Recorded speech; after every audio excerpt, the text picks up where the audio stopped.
Hello, today we will be going over the battles of Lexington and Concord. The battles of Lexington and Concord, fought on April 19, 1775, kicked off the American Revolutionary War.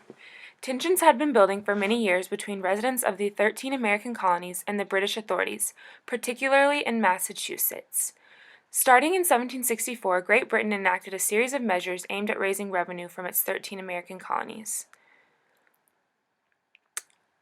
Soon after, the British Parliament declared that Massachusetts was an open rebellion. In April 18, 1775, Joseph Warren learned from a source inside the British High Command that redcoat troops would march that night on Concord. Warren dispatched two couriers, silversmith Paul Revere and tanner William Dawes, to alert residents of the news.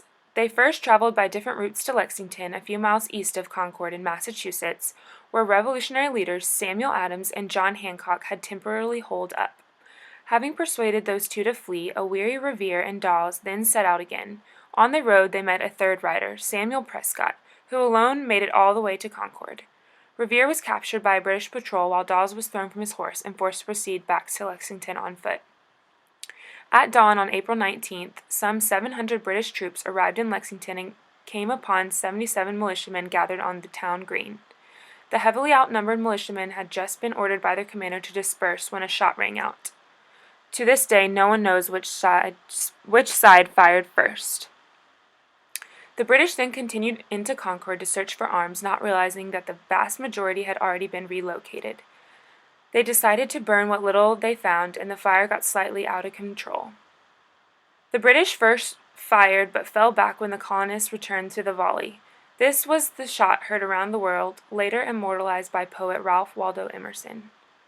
After searching Concord for about 4 hours, the British prepared to return to Boston, located 18 miles away. By that time, almost 2,000 militiamen, known as Minutemen, for their ability to be ready on a moment's notice, had descended to the area, and more were constantly arriving. When the British column reached Lexington, it ran into an entire brigade of fresh redcoats that had answered a call for reinforcements. But that did not stop the colonists from resuming their attack all the way through Arlington and Cambridge. The British, for their part, tried to keep the colonists at bay with flanking parties and cannon fire. The colonists did not show great marksmanship that day. As many as 3,500 militiamen firing constantly for 18 miles only killed or wounded roughly 250 redcoats, compared to about 90 killed and wounded on their side.